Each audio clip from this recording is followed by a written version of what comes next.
Number 13, y equals negative 2x and 3x plus y equals 40. The solution to the given system of equations is xy. What is the value of x? Can you solve this by graphing? Yes. Should you? I don't think so. I think if you've practiced enough and you recognize your patterns, you can solve this quicker without typing it into your graphing calculator. You can.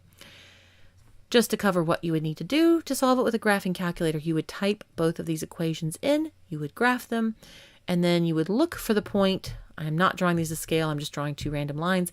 You would look for the point where they intersect. You would find out what its x and y value are. And you say, oh, what's the x value? And that's going to be your answer. Can you do it that way? Absolutely.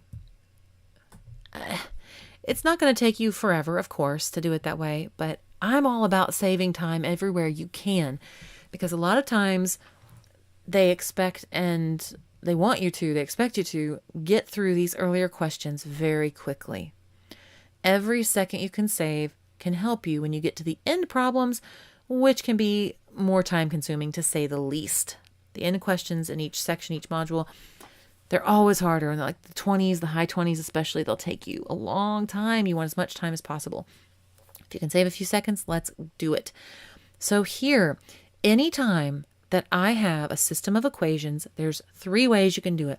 You can solve it by graphing. You can solve it by elimination. And you can solve it by substitution. When you've practiced enough, when you look at the equations, you will know what's the best way to solve it. Elimination, you want to have something that's going to cancel out. So like, for example, x plus 5y equals 10 and 2x minus 5y equals, say, 17.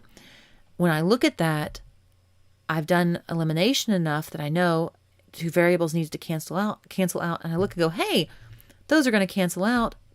I can add them very quickly.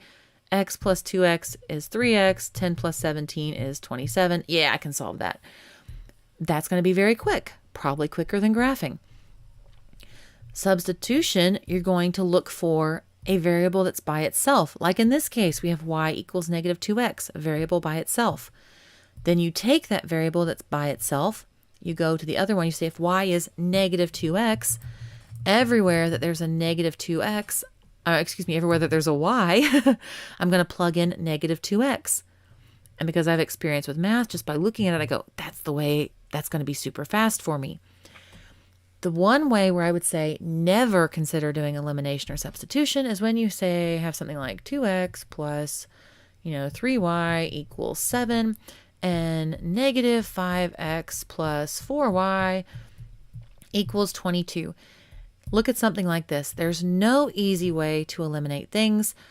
There's no easy way to do substitution. To eliminate, can you solve it using elimination or substitution? Absolutely. When you're in math class, your teacher tells you to do it that way, do it that way. With this for elimination, you need to multiply everything in here by something or everything here by something so that either the x's or the y's would cancel out. It's going to take you some time. In that scenario, 100% go straight to graphing. Do not look back. In this case, though, substitution is the way to do it. And again, experience tells you that this is going to be quick. You could probably, once you have a lot of experience, even do it in your head and not even, you need to write anything down or type anything into your calculator. Why would I say that? Because if I say y equals negative 2x, and so I'm going to replace that y with a negative 2x. What is 3x and a negative 2x? It's just x, right? 3x minus 2x is x.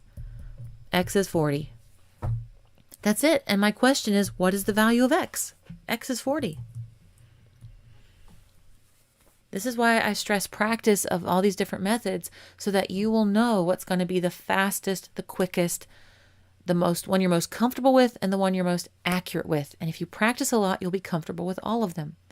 And then you'll have also the experience to know, oh, I can do this super quick. I don't even have to pull out the calculator. I do not have to waste that time. I just plug in negative 2x. 3x negative 2x is just x. X is 40. That's all they want to know is 40. They don't want to know why. I'm good. X is 40 and I move on. Hey guys, it's Alyssa, and if you're looking for more SAT or PSAT help, go to mathwithalyssa.com.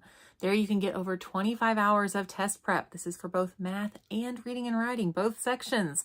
They also come with practice questions, downloadable study guides, and more. Links to everything are in the description down below. Leave me a comment if you have any questions about this video or any suggestions for future videos. I'm all ears. And if this video was helpful or useful in any way, please let the algorithm know about it. Like, share, comment, subscribe. You know the drill. Thank you so much for watching. Hope you have a great day. See you later. Bye. And I think I slapped my leg because that's something you do.